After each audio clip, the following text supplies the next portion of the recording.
Salam, hər vaxtınız xeyir olsun. Başlayaq. Biz bugün ədatdan danışmağa. Ədad haqqında bunları deyə bilərik ki, ədad köməkçi hissələrindən biridir. Qrammatik mənası var. Söz yaradıcılığında iştirak eləmir. Yəni ədadlardan söz yaratmaq olmur. Ədadlar quruluş etibarilə sadə və mürəkkəb ola bilirlər.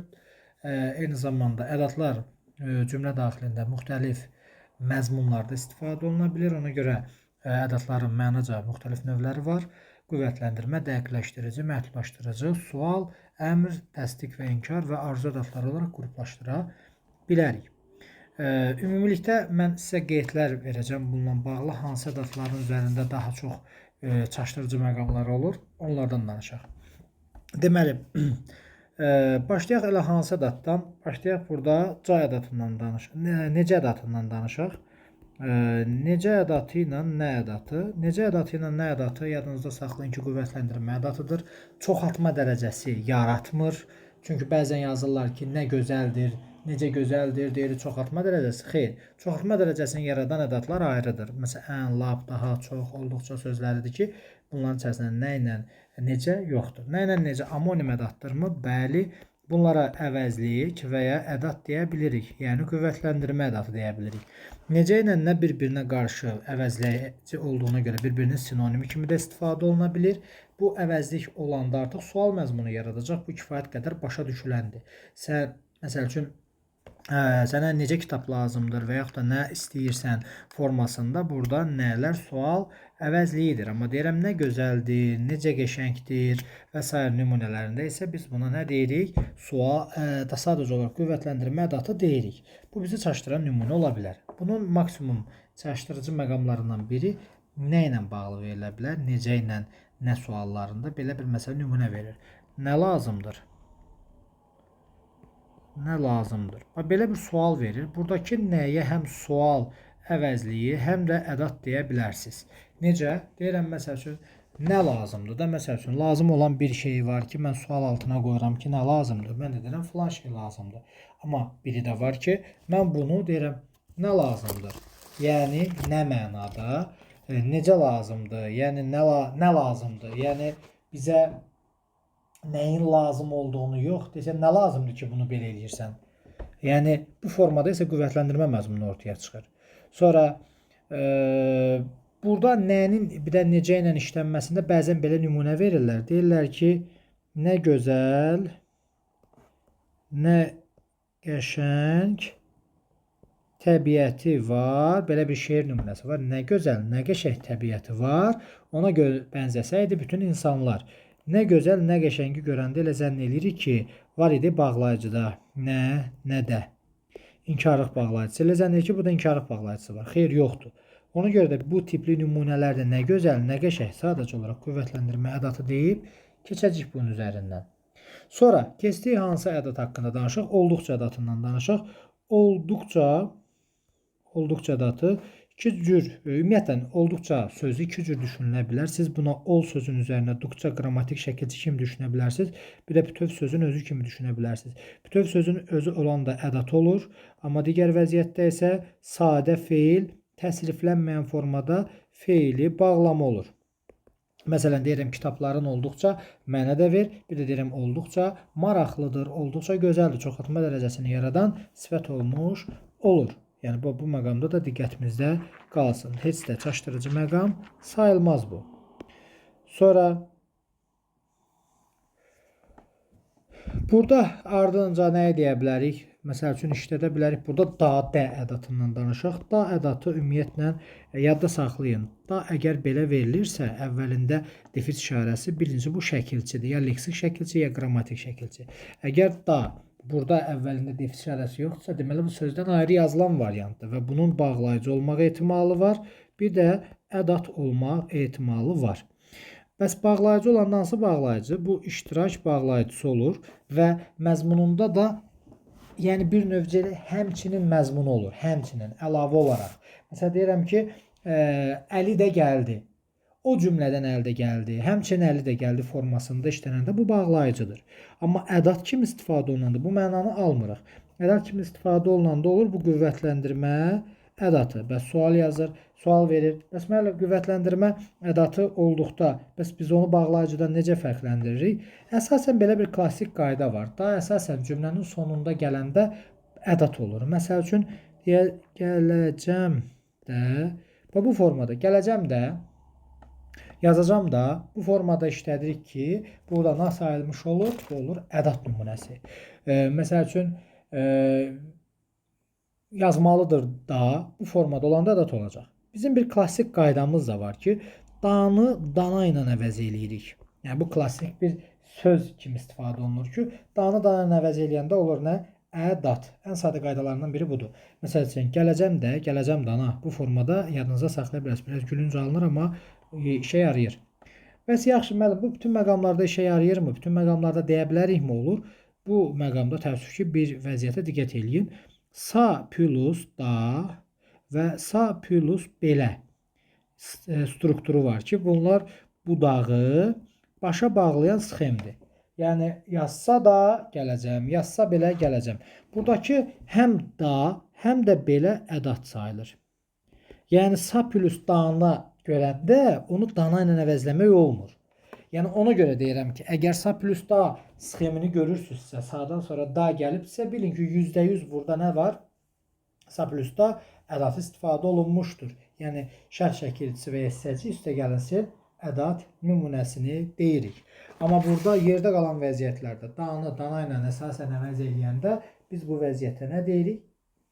Ədat deyirik. Amma yerdə qalan iştirak məzmununda da aydın məsələdir ki, bağlayıcı olur. Sizi çaşdıran bir nümunə də deyəcəm. Da ilə bağlı. Bəzən yazır ki, o da cümlənin axırında gələndə həmişə olmalıdır. Ədat belə bir qayda yoxdur. Məsəl üçün deyirəm ki, kitabları aldım, dəftərləri də. Kitabları aldım, dəftərləri də. Yəni aldım. Buradakı də cümlənin axırındadır. Amma burada cümlənin axırında olması o anlama gəlmir ki, bu cümlədə də nə olmalıdır? Ədat olmalıdır. Xeyr. Sadəcə mən burada ixtisara yol vermişəm deyə cümlənin axırı elə bağlayıcı ilə də bitibdir.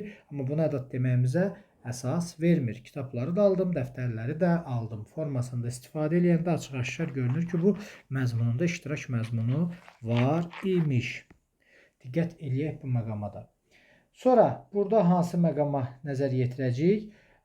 Ki ədatından danışaq. Ki ədatının işlənmə, ümumiyyətlə kinin amonimliyindən danışaq. Təbii ki, yenə də xatırladıram. Əgər ki sizə defislə təqdim olunması olsa, biz buna nə deməliyik? Şəkilçi deməliyik ki, ayrı yazılanda şəkilçidir. Bunun 3 vəziyyətini yazacağım. Bir vəziyyət ədat vəziyyətidir. Bunlardan ədat vəziyyətinə aid olan nədir? Sual ədatı və qüvvətləndirmə ədatı. Amma ki bir də bağlayıcı kimi mövcuddur. Bağlayıcı olanda necə olur? Yəni xəbər plus ki olur, sonra da vergül qoyulur, sonra ardı gəlir. Məsəl üçün deyirəm ki, mən bilirəm ki o gələcək. Buradakı ki nədir? Bağlayıcıdır. Budağı başa bağlayır. Baş cümlə əsasən birinci, budaq cümlə isə ikinci gələn sxemlərdə ən çox müşahidə olunur. Ki nə oldu? Budağı başa bağlayan bir vasitədir, aydınlaşdırma bağlayıcısıdır. Bu bağlayıcı. Bəs ki ədat olaraq sual ədatı və qüvvətləndirmə kimi necə fərqləndirilir? Yadda saxlayın. Belə nümunələr var. Elə ki mən sözümü dedim, onda başladılar danışmağa. Buradakı ki həmin o qüvvətləndirmədir. Sonra kim ki mənə kömək etdi, onu min yaşasın, qüvvətləndirmədir. Bax, buradakı ki anlayışlarının sual yoxdur.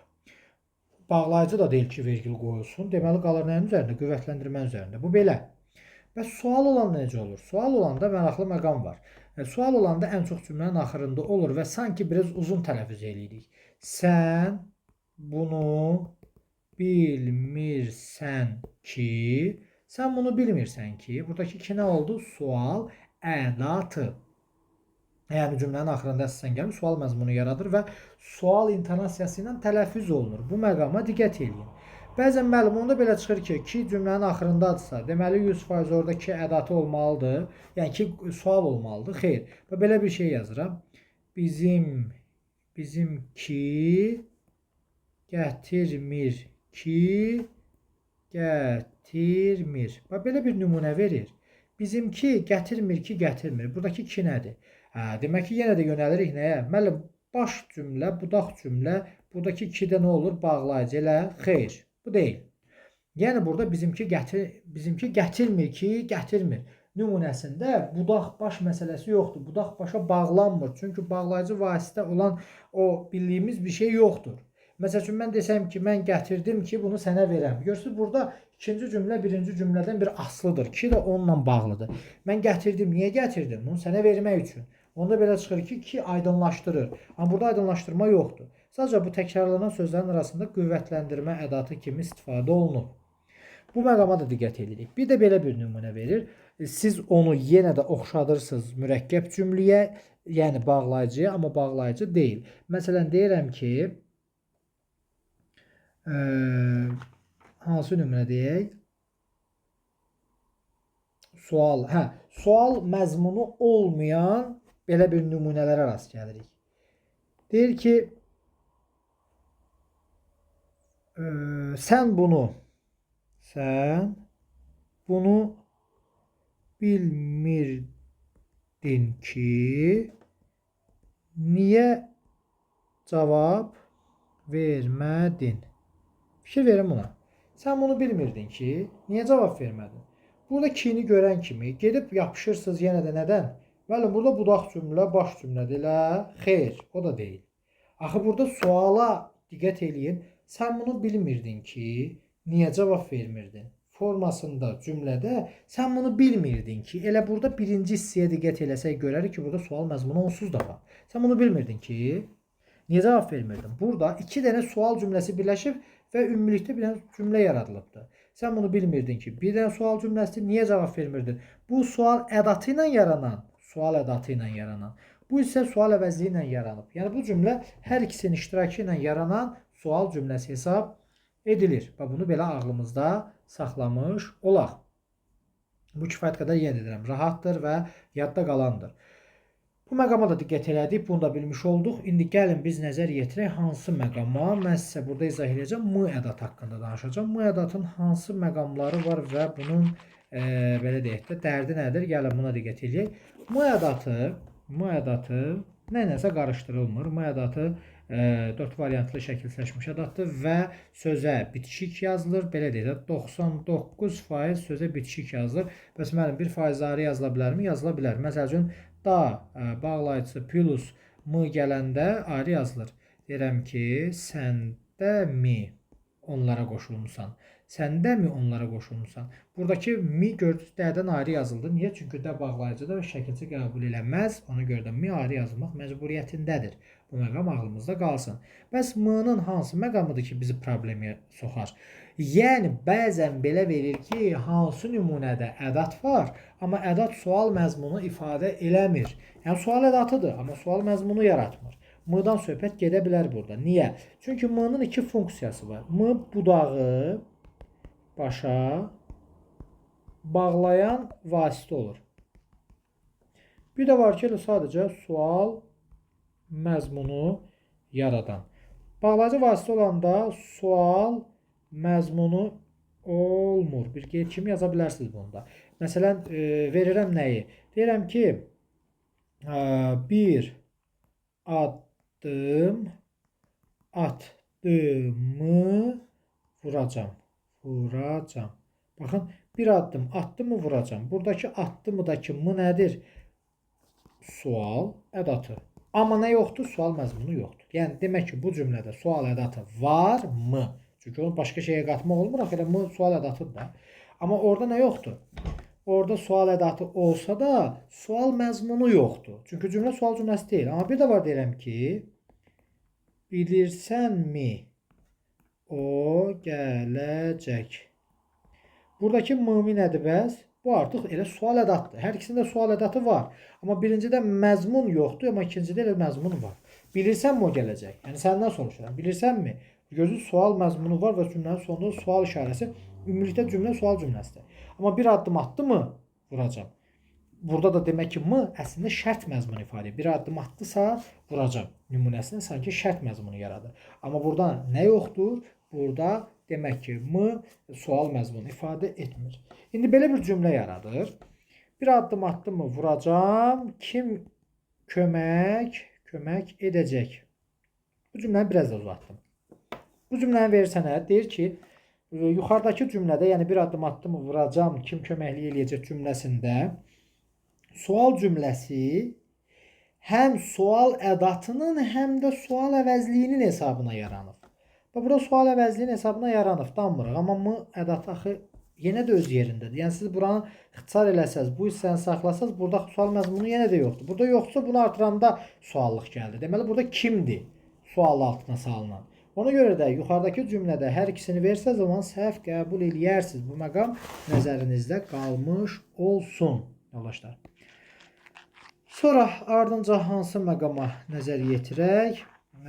Deməli, deyəcəyimiz növbəti məqam, yoldaşlar, ha ədatı ilə bağlıdır. Ha ədatını ümumiyyətlə iki cür düşünə bilirik. Ha həm qüvvətləndirmə olur, həm də əmr olur. Qısaca belə bir sxem yazım sizə. Əmr şəkli plus ha bərabərdir əmr ədatı. Belə yerdə qalan vəziyyətlərdə olur nə? Qüvvətləndirmə. Bu qədər sadə. Yəni, əgər deyəcəm ki, geçsin ha, oldu nə? Əmr. Amma getməlidir ha. Malı məli var burada. Nə olacaq? Qüvvətləndirmə. Aydındır? Aydındır. Demək ki, yoldaşlar, yerdə qalan vəziyyətlər. Niyə getməlidir ha yazmışam buna? Çünki malı məlini görəndə bəzən məzmununda bir əmrli anlayışı vardır. Ona görə çaşırıq. Ona görə bir dənə diqqət edin ki, bu şəkil olaraq hansı şəkildədir? Əmrdədirsə ha olacaq əmr ədatı. Yerdə qalan vəziyyətdədirsə xeyr. Bəzən testdə yazır ki, aşağıdakı hansı cümləyə ha əmr ədatını artırmaq olar.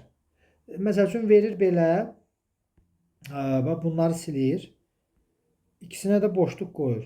Getsin ha, getməlidir ha. Müəllim ikisinə də qoya bilərəm axı. Əmr ədatı. Sən bura ha artırmağın qüvvətləndirmə olur. Bura artırmağınsa əmr olur. İndi özün fikirləş. Sonra bir də belə verə bilər. Ha danışdı, ha dindi. Xeyr olmadı. Ha burada nədir? Qüvvətləndirmə. İndi bunu sizə necə verir? Ha desin, ha danışsın. Belə də verəndə, ay müəllim, əmr şəkli var ya burada. Niyə haya əmr deyə bilmirik? Demirik ki, axı sxem necə idi?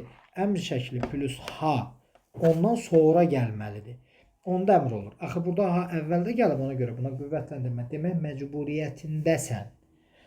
Sonra başqa bir nümunəyə gəlin, nəzər yetirək, görək burada nə var? Bir dəqiqə. Burada görə nəyimiz var? Artıq ədatından danışaq. Artıq ədatını iki cür düşünmək olur ümumiyyətlə. Amonimli olan ədatdır. Buna biz yanaşa bilərik həm sifət zərf kimi, həm də ki ədat kimi yanaşa bilərik. Artıq gecdir, nə bilim, artıq hər şey, artıq işdən keçmişdir nümunəsində ədatdır. Artıq tamam baş verir. Burada sifətdir və yaxud da deyirəm artıq danışdı. Bu da miqdar zərfidir. Bu qədər. Amma indi belə bir cümlə verir. Deyir ki, artıq ağacları kəsdilər. Burada artıq nədir? Burada artıq iki cür düşünülə bilər. Sən buna təyin deyə bilərsən, sifət olar. Sən buna təyin deməzsən, ədat olar. Yəni ağaclar sözünü təyin edən ifadə kimi düşünə bilərsən. Bu məqamda ağlında qalmış olsun. İndi burada nələr təqdim edə bilər? Deyər ki, artıq ağacları kəsdilər. Burada sifətin işlənib işlənmədiyini dəqiq söyləmək olmur. Düzdür. Ədatın işlənib işlənmədiyini dəqiq söyləmək olmur. Düzdür. Sonra mən desəm ki, artıq ağacları kəsdilər cümləsində yalnız qrammatik mənalı sözün olduğunu nəzərə alaraq onda ədatı deyir. Yəni yalnız qrammatik mənası olan sözün olmadığını nəzərə alaraq onda o sifət kimi təqdim olunur. Bu məqamlara diqqət edin. Bir də biraz da bunu mürəkkəbləşdirib bəzən belə verir. Artıq ağacları kəsdilər. Yalnız belədir, qurumuş kötüklər qaldı. Artıq ağacları kəsdilər. Yalnız qurumuş kötüklər qaldı. Mənə deyir ki, bu cümlədə ədatın işlənib işlənmədiyini dəqiq söyləmək olmur. Biz də baxırıq, deyir, hə də müəllim demişdi ki, sifət ədat kimdə düşünə bilirik bunu. Amma burada yalnız ədatda axı. Ya ədatın işlənib işlənmədiyini dəqiq söyləmək olmur, amma olur. Yəni onu bu sözə görə demək olmur. Amma axı burada cümlənin başqa bir yerində, başqa bir hissəsində axı başqa bir ədat var. Bu məqama diqqət eləyin ki, burada da səhviniz olmasın. Sonra başqa hansı məqama nəzər yetirək?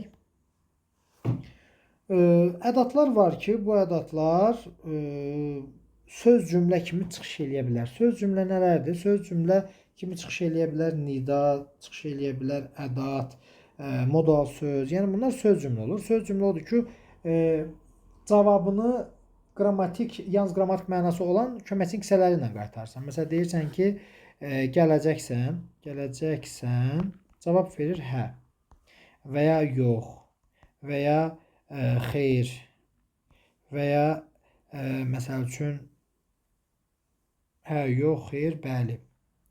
Bu cavabları vermək olur. Bunlar ədatlardır. Bu ədatlar təsdiq və inkar ədədlər qrupuna daxildir. Xeyirdən söhbət gedir. Burada xeyirdən söhbət getmir. Xeyir mənfəətdir. Onun isimdir. Xeyirdən söhbət gedir. Hə, yox, xeyr, bəli sözləri nədir? Söz cümləni yarada bilən ədatlardır. Tamam. Bəs bu ədatları biz cümlədə işlədən zaman hansısa bir özəlliyi varmı? Var. Bunlar cümlə əvvəlində gələn özündən sonra, ortada hər iki tərəfdə, sonda sözündən əvvəl vergül, sonrasında isə intonasiyaya görə müvafiq durğu işarəsi qoyulur. Ona görə də bunu yadınızda saxlayın ki, sual cümlələrinə bəzən təsdiq inkar ədədləri ilə söz cümlə ilə cavab vermək olurmuş. Sonra məhdudlaşdırma ədatı ilə bağlı belə bir şey deyir. Aşağıdakı hansı cümlədə məhdudlaşdırma ədatı var, amma məzmununda məhdudlaşdırma yoxdur. Deyirəm ki, məsələn, bu işi ancaq sən görə bilərsən. Bu işi ancaq sən görə bilərsən. Burada məzmunu daraldır. Daraldır. Yəni məhdudlaşdırır. Normal deyil, o məhdudlaşdırma ədatının işi mənanı daraltmaqdır. Amma bəzən deyir ki, bu işi ancaq Əli görə bilməz. Bu işi ancaq Əli görə bilməz. Başqa kömək də lazımdır. Görürsünüz, bu işi ancaq Əli görə bilməz. Başqa kömək də lazımdır. Və oxumaq üçün yalnız çalışmaq lazım deyil. Təkcə çalışmaq lazım deyil. Başqa şeylər də eləmək lazımdır. Formasında mən bunu deyəndə burada məhdudlaşdırma yoxdur. Burada mənanın genişlənməsi var. Bu işi ancaq Əli yaza bilməz. Başqaları da işləməlidir. Bu cümlədə gördüyümüz kimi ancaq məhdudlaşdırma ədatı var. Çünki biz bunu dana bilmərik. Amma yerində daraltma yox, genişləndirmə məzmununu istifadə edir. Bəs bir də qarışdırdığımız məqam var da. Deyir ki, ancaq bağlayıcı və ancaq ədatı var. Ancaq bağlayıcısı ilə ancaq ədatını bir-birindən necə fərqləndirə bilərəm? Yadda saxla ki, ancaq bağlayıcısı özünün sinonimi ilə əvəzlənir. Yəni, amma ilə, lakinlə, ancaq ədatı isə yalnızla, təkcə ilə, bircə ilə əvəzlənir və bununla da rahat şəkildə müəyyənləşdirmək olur. Sonra danışaq bircə ədatından, bircə ədatı və burada təkcəni də deyəcəm. Bircə ədatı bütövlükdə ədat kimi çıxış eləyə bilər. Bir də 1+C ola bilər. Bircə ədatı bütövlükdə çıxış eləyəndə, bütövlükdə olanda, belə işarə eləyirəm. İki cür düşünülə bilir. Ola bilər hansı ədat? Məhdudlaşdırma. Bir də ola bilər arzu. Bircə onu görəm. Formasında nə olur? Arzu ədatı. Amma məhdudlaşdırmada isə deyir ki, bu işi bircə sən görə bilərsən. Bu da məhdudlaşdırma olur. Və bu bütöv olanda iki cür düşünülə bilir. Bir də var ki, 1+C, yəni say plus ədat olur. Say plus ədat olan vəziyyətində isə siz burada ədat var deyirsiniz. Yəni cümlədə bircə sözü varsa ədat 100% var deməkdir. O say olsa bəs müəllim, say olanda da böyünə bir dənə də cası ədat olur da onda. Məsələn deyirəm ki, bircə kitabım var. Bu da oldu qrammatik şəkilçili C ədat. Sən bunu 2C, 3C, 5C də deyə bilərsən. Ona görə say hissəsi dəyişilə bilir. Yerdə qalan hissədə ədat qalır. Ona görə cümlədə bircə söz işlənəndə istəsək də, istəməsək də həmişə ədat var. Bütöv ədat da olur, elə cası da ədat olur. Ona görə ədat həmişə var deyə bilirik. Eyni qayda təkcə sözünə də şamil edilə bilər. Məsəl üçün deyirəm ki, təkcə belə deyək də, bu işi sən görə bilərsən. Məhdudlaşdırma ədadı kimi düşünə bilərəm. Həm də tək plus C formasında da düşünə bilərəm. Niyə? Çünki mən təkcə qaldım və ya təkcə insan, tək insan və ya tək qaldım formasında istər sifət, istərsə də zərf olan mövqeyində siz tək sözünü C-dən ayıra bilirsiniz. Yalnız sözündən söhbət gedir də. Burada tək sözü yalnız sözü kimi işlənir. C isə ədatdır. Sən o C ədatını çıxardanda cümlənin heç bir mənasında da boşluq yaranmır. Ona görə də burada iki cür təhlil sxemini görmək mümkün imiş.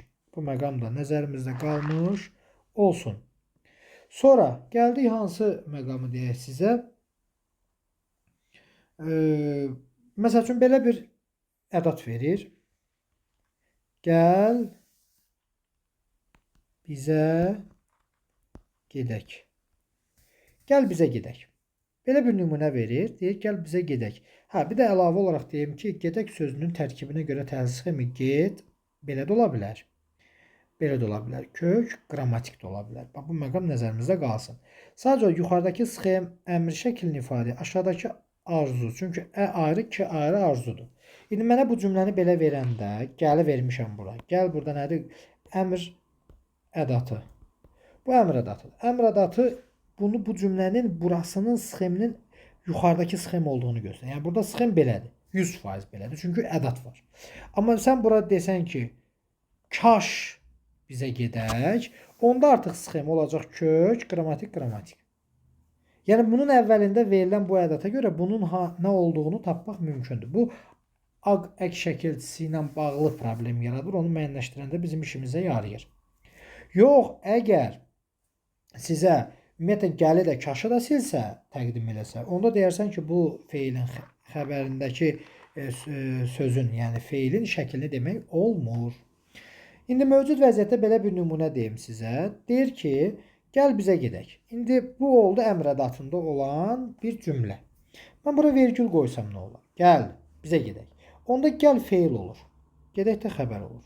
Kimə, haraya, bizə. Fikir verdiyi cümlə oldu mürəkkəb cümlə. Niyə? Çünki normalda gəl ədatından sonra vergül qoyulmamalıdır. Gəlin də iki cür homonimliyi var. Ya feil olmalıdır, ya da ədat olmalıdır. Mən bunun sonrasına vergül qoyuramsa, deməli bu cümləni iki yerə bölürəm. Yəni bir hissə bir cümlə, o birisi hissə bir cümlə olur. Gəl bir cümlədir, bizə gedək bir cümlədir. Onda cümlə olur, mürəkkəb cümlə. Bu məqama da diqqət eləyin, verər. Deyər ki, vergül qoysaq nə baş verər? Sonra danışaq sana ədatından. Sada nədir? Sana ədatından danışaq. Bir də elə bütöv gəlsənə, qoysana, bu tipli sözlərdən danışaq. Yəni sana ədatı feil plus sana olur. Amma gəlsənə bütöv öz ədatdır. Məsələn, gəlsənə bizə gedək. Cümləsində nə var? Bu ədatdır. Amma bir də var deyirəm ki, bizə gəlsənə. Aha, burada bəs gəlsənə nədir? Bütöv ədatdırmı? Xeyr. Gəl feildir, sana ədatdır. Bu yuxarıdakıdır. Niyə? Bəs nətər fərqləndirim? Çox sadə fərqləndirir. Cümlənin əsas xəbərinin üstündə görürsənsə sana sənəni, bil ki, feil plus sana sənədir. Görmürsənsə, cümlənin əvvəlində əsasən rastına çıxırsa, buna da bütövlükdə ədat deyəcəksən və gedəcəksən. Bu qədər sadə. Bu çox da çətinlik yaradacaq bir məqam deyil. Bir də orada durğu işarəsi məsələsinə diqqət edin. Biraz geniş düşünün.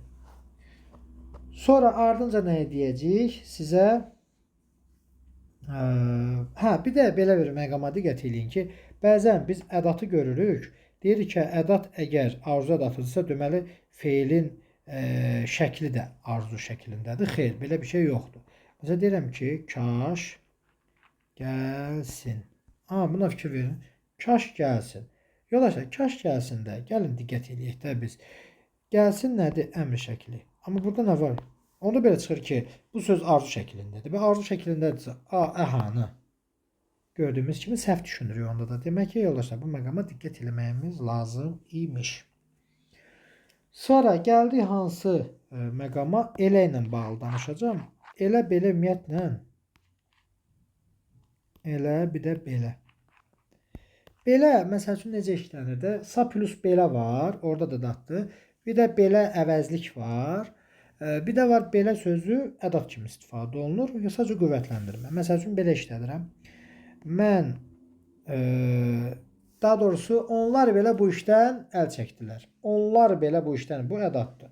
Amma bunu bəzən belə. Mən belə insanlardan uzaq gəzirəm. Mən belə insanlardan uzaq gəzirəm. Bir bu. Bir də var mən belə insanlardan. Ona görə buna ədat da deyə bilərsən, əvəzlik də deyə bilərsən. Kütür düşünə bilərik. Elə sözündə diqqətli oluruq nədə? Deyir ki, elə içəri girdim ki, məni çağırdılar. Ədatdır, ədat məqamındadır. Və yaxud da elə mən də bunu deyirdim formasında istifadə olunur. Nə? Burada da dəqiqləşdirici ədat kimi istifadə olunur. Bir də baxın bu məqamda. Deyirəm ki,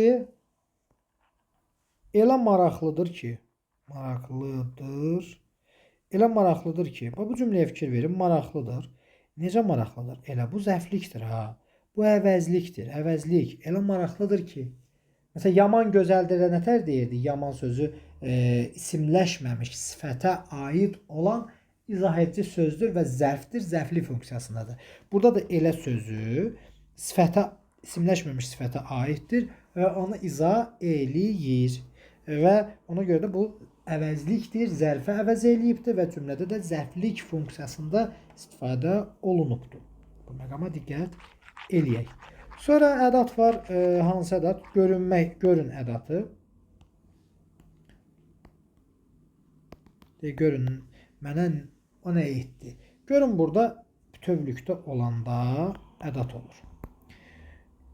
Görün sözü burada kök. Ün qrammatik olanda olur əmr şəklində olan bir feil. Bir də var ki, kök leksik. Bu da qayıdış növdə feil. Məsəl üçün deyirəm ki, görün.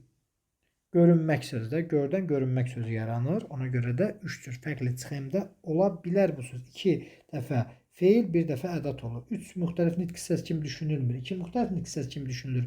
Amma ümumilikdə isə 3 cür düşünülə bilər. Bu məqama da diqqət eləyək. Sonra var yalnız sözü. Yalnız sözüdür. Barı sözüdür. Bu sözlər amonim deyil. Barı divar mənası, barı bir də barı səngəl formasında biz buna nə deyə bilmərik? Ədat deyə bilmərik. Daha doğrusu amonim deyə bilmərik. Çünki birində vurğu burada olur, birində vurğu burada, birində də burada olur. Yalnız insan, bir də yalnız o gəlmişdi. Belə məqamlara da diqqət eləyək ki, problemimiz olmasın.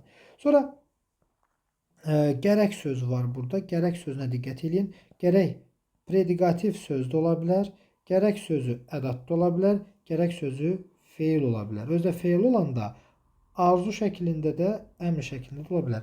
Gərək sən buna elə bil ki, kök, qrammatik də düşünəndə bu vəziyyət yaranır. Ədat olanda bütöv olur, prediqativ söz olanda bütöv olur. Prediqativ söz olanda kifayət mənasını ifadə edir. Daha doğrusu bəs, kifayət belə olmalıdır. Deyəcəm, bu mənə gərəkdir, bu mənə lazımdır, üzr istəyirəm. Lazımdır mənasını verir. Bu mənə gərəkdir, bu mənə lazımdır. Bunu belə verir. Amma ədat olanda gərək mən onunla görüşərdim. Bu vəziyyətdə olanda isə ədat kimi çıxış eləmiş olur. Ümid edirəm ədatla bağlı hansı bir məqam qalmadı. Kimsə sualı olsa buyurub deyə bilər. Belə, bu qədər. Sağ olun.